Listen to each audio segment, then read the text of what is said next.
Welcome back to the deep dive. Okay, so if you've spent any time chatting with AI models, like ChatGPT or Gemini, you've probably had that moment where you wonder, how should I actually talk to this thing? Right. Like, does saying please and thank you actually make a difference? Or is it better to be super direct, maybe even, I don't know, a bit demanding? Yeah, is that the secret sauce? It sounds like a simple question, almost a user interface thing. But as we started digging into the sources you sent, overall, the article, the research papers, your notes, it turns out there's this surprisingly dubbed conversation happening all about the best ways, the most effective ways to interact with these large language models, LLMs. Absolutely. And honestly, what really kicked this off for me were some comments from, well, tech leaders that sounded kind of wild. Oh, yeah. Like what? Like Sergey Brin, Google co-founder, apparently suggesting that threatening the AI might actually get you better results. Seriously. Wow. Okay.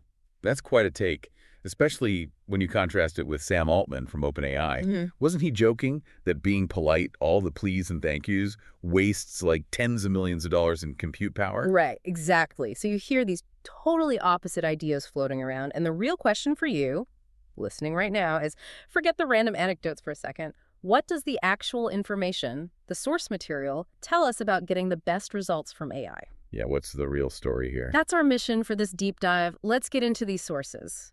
Okay, so let's start right there. Brin and Altman. Those comments definitely grabbed headlines. It feels like we're getting advice, maybe, from the top. It does feel like that. Yeah. But the sources frame this really carefully right from the start. These are personal observations, Mhm. interesting stories, sure, but they really lack that scientific rigor. They're not systematic proof. You can't just take one person's experience and say, okay, that's how it works for everyone. Gotcha. So focusing on Sergey Brin first, the source material actually quotes him saying something pretty provocative. That threatening AI, even using what the source calls physical violence threats, like, if you don't do this, I'll kidnap you, could lead to better results. That's startling. It really is, Yeah. especially considering the context, right? He came back to Google AI in 2023, working directly on Gemini. He's right there at the cutting edge. So he should know, you'd think. You would. But the sources also hammer home how incredibly complex these LLMs are. They keep calling them black boxes. Mm. So, Brin's observation.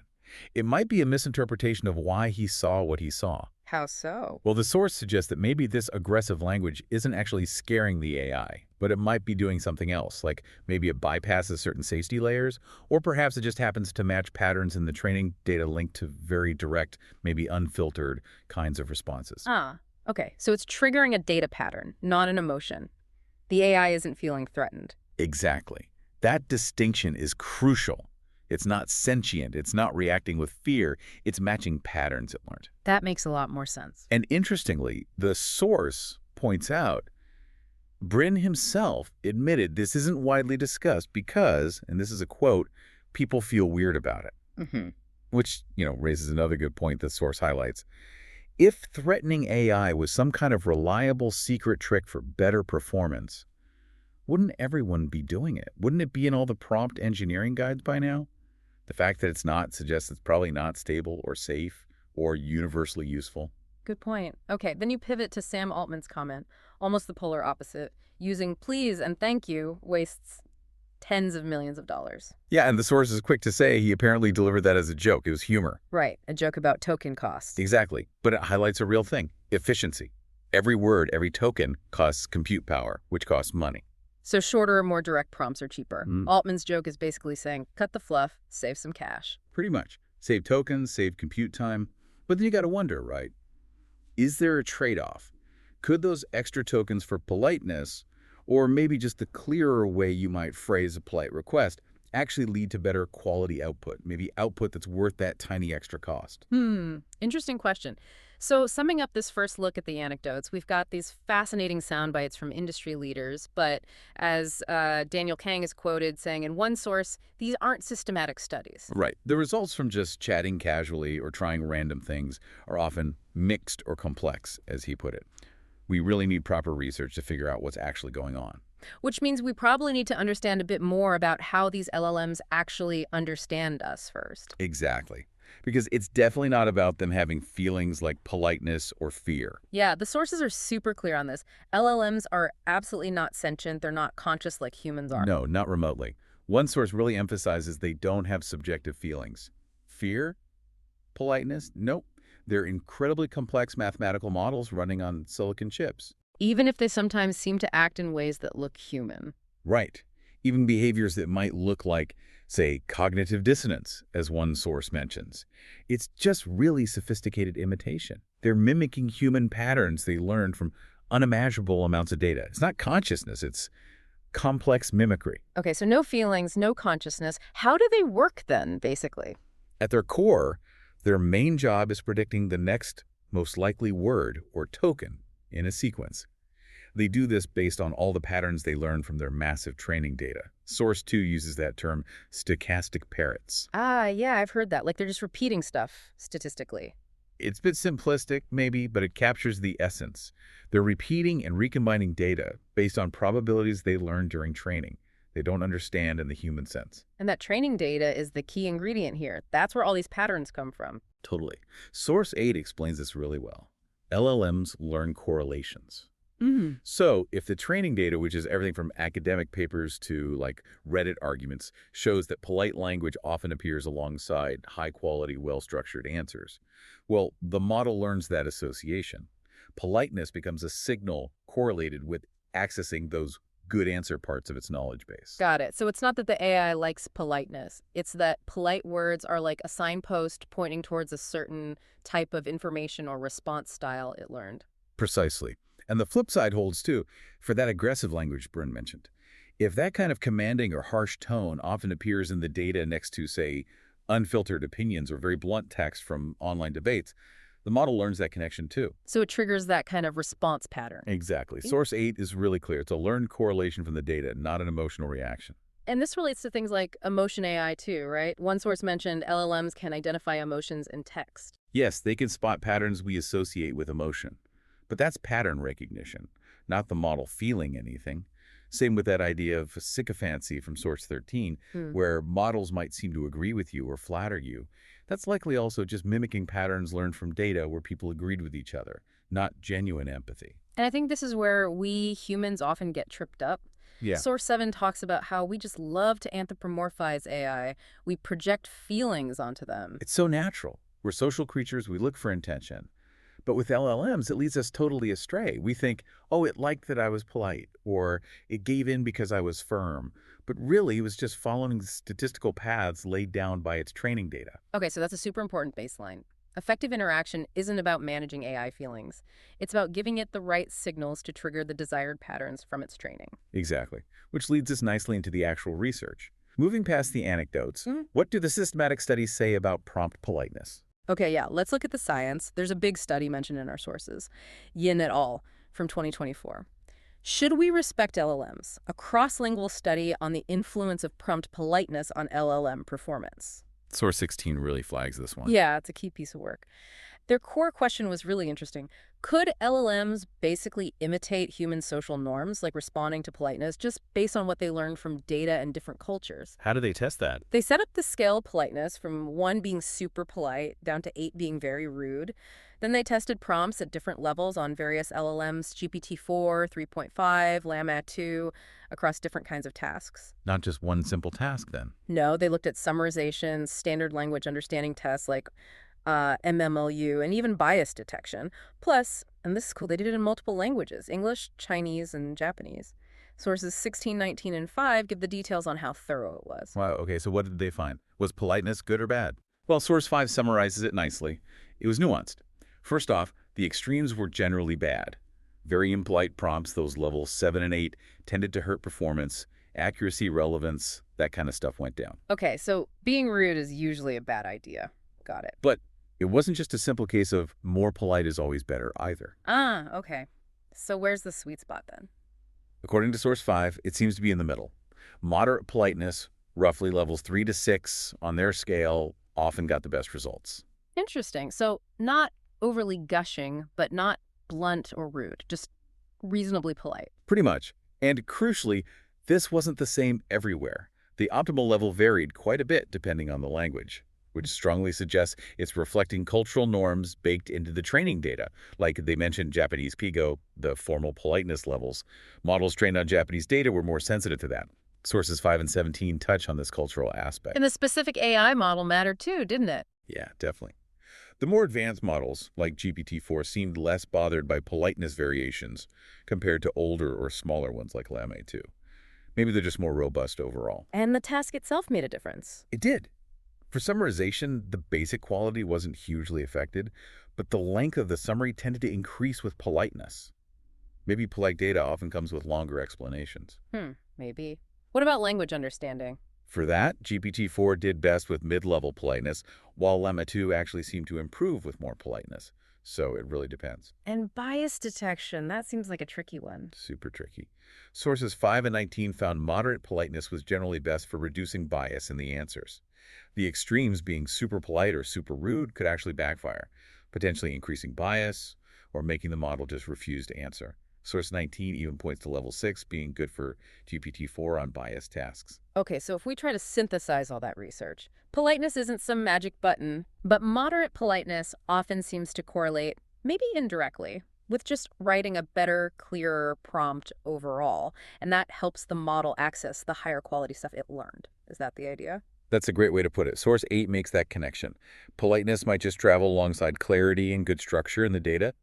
So avoiding explicit rudeness seems like a solid takeaway from this research. And there were other hints too, right? Like politeness reducing hallucinations. Yeah, Source 8 mentions that, especially for smaller models. Mhm. And Source 20 had that surprising finding that maybe friendlier interaction could make models less likely to just shut down or refuse to answer. Okay, so the research definitely leans towards moderate politeness over rudeness, but it's complex. Depends on the model, language, task, all sorts of things. It's about data patterns, not feelings. Precisely. So if politeness has these complex effects, Mm-hmm. what about the other end of the scale? Going back to Brin's idea, negative, harsh language. Right. Does threatening it actually work? There's another key study here, isn't there? Gandhi and Gandhi 2025. Prompt sentiment. The catalyst for LLM change. Source 23 really focuses on this. Yeah, this study directly tackled quantifying the impact of different prompt sentiments, Mm-hmm. positive, neutral, negative. They looked at how sentiment affected things like factual accuracy, bias levels, even how long the response was across different subject areas.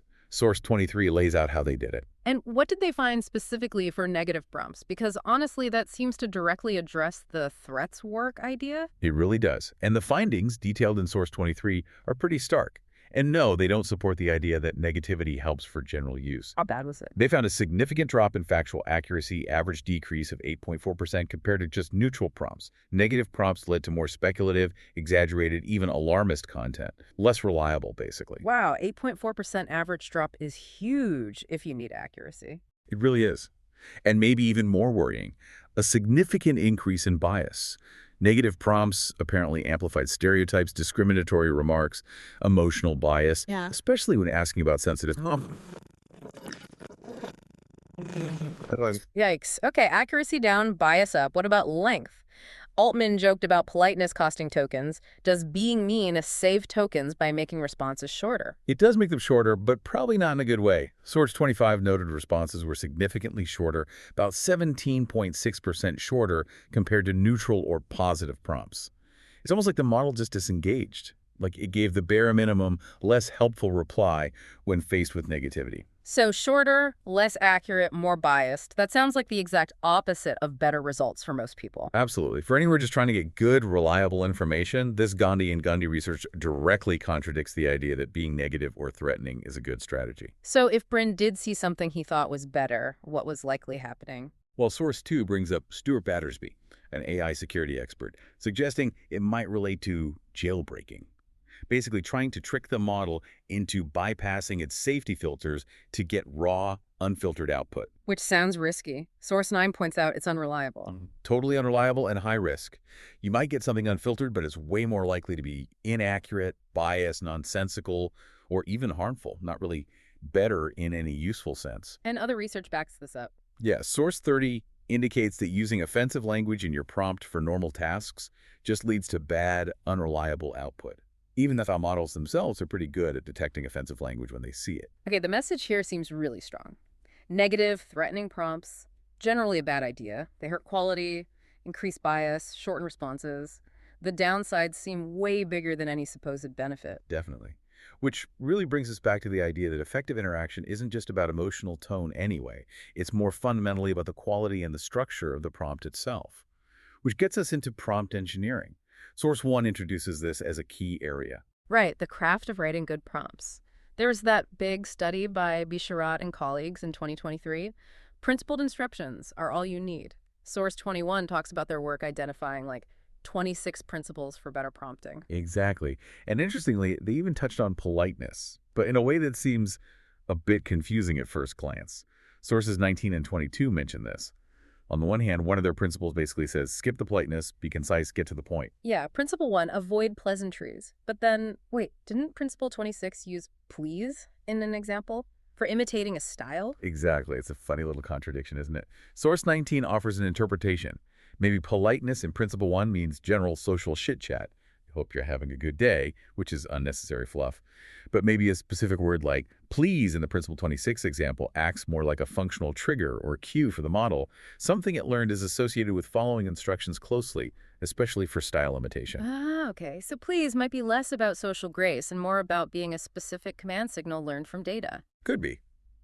It just shows prompt engineering is still figuring things out, and simple rules don't always cover every situation. But, okay, setting aside that specific politeness nuance, Right. what are the core fundamental principles from that Risharat study, the ones Source 21 says really work? These are the big ones for getting good results.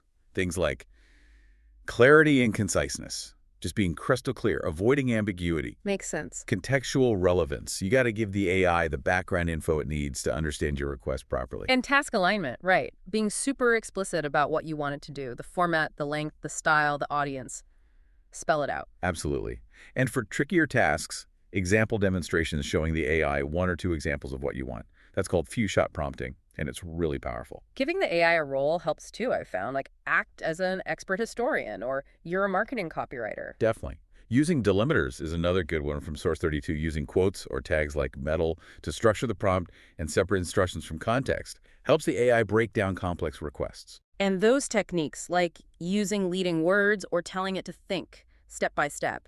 Source 22 mentioned, let's think step by step. Yeah, those can guide the AI's reasoning process and often lead to much more accurate, well-thought-out answers, especially for complex problems. So these structured, principled techniques seem way more reliable than just fiddling with the emotional tone or trying to threaten the thing. Exactly. It's about clear communication and structure. It really changes how you think about interacting with AI, doesn't it? Source 26 frames it more like an iterative process. You try a prompt, see the result, refine it, almost like problem solving together, not just barking orders. Yeah, it's more of a dialogue, even if one side isn't conscious. So, okay, let's try to pull all these threads together. What's the balanced perspective from all these sources? Well, first off, don't chase those wild anecdotes like Brin's thread idea.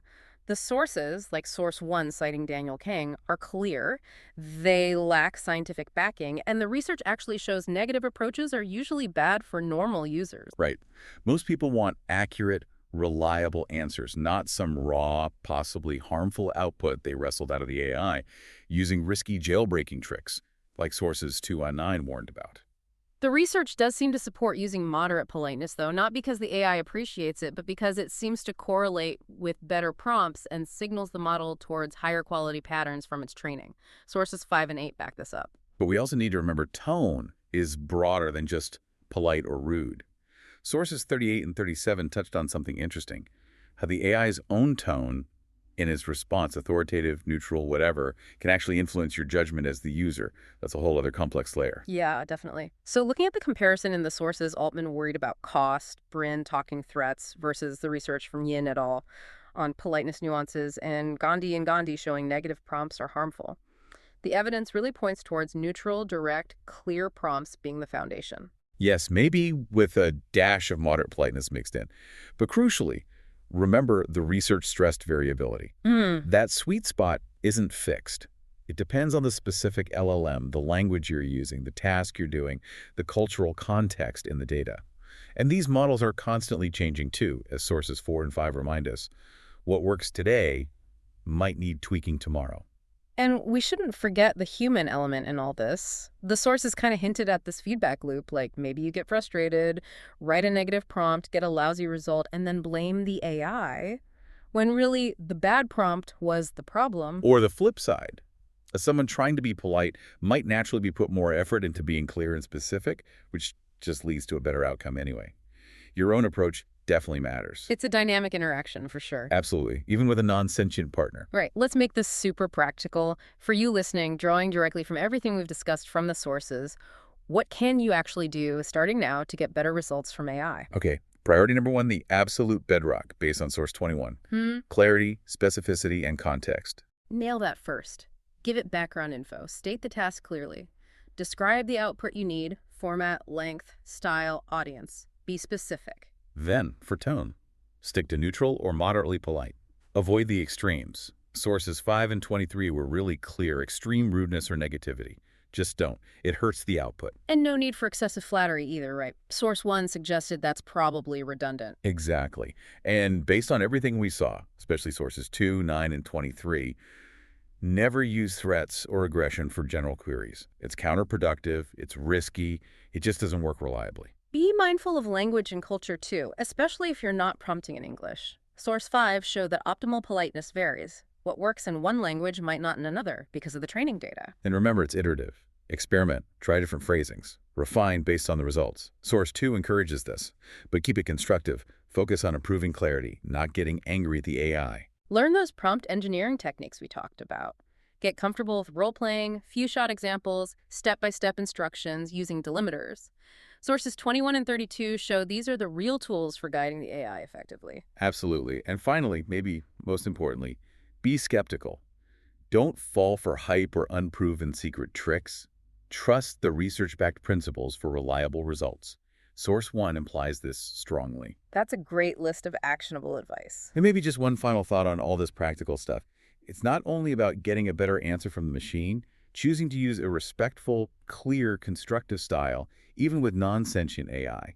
It actually helps us practice better communication habits. It could even foster a healthier long-term relationship between humans and AI, something hinted at in the sources when they touch on the broader ethics and implications. That's a really important point. Okay, this has been a truly eye-opening deep dive. I think the core takeaway for me is AI doesn't have feelings. Stop trying to appeal to its emotions. But its responses are deeply, profoundly shaped by the patterns in its training data. Absolutely. So clear, structured prompts are your foundation. And while being rude actively hurts performance, adding a touch of moderate politeness often helps, probably because it signals the model towards better quality information it learned. But that sweet spot varies. So next time you open that chat window, focus less on whether the AI likes your tone and much more on what you're asking and how you structure that request. Yeah. Use those prompt engineering principles. Exactly. And maybe here's something to leave you chewing on, thinking about that training data again. If these incredibly powerful LLMs learn from this vast ocean of human communication, all the text online, books, everything, what does the amount of rudeness, aggression, and bias in that data actually say about us? And could our conscious effort, yours and mine, to use clear, constructive, maybe even reasonably polite language when we prompt AI, could that, even in some tiny way, contribute to a slightly better, less toxic data set for the next generation of AI? It's something to think about maybe, beyond just getting a better answer today.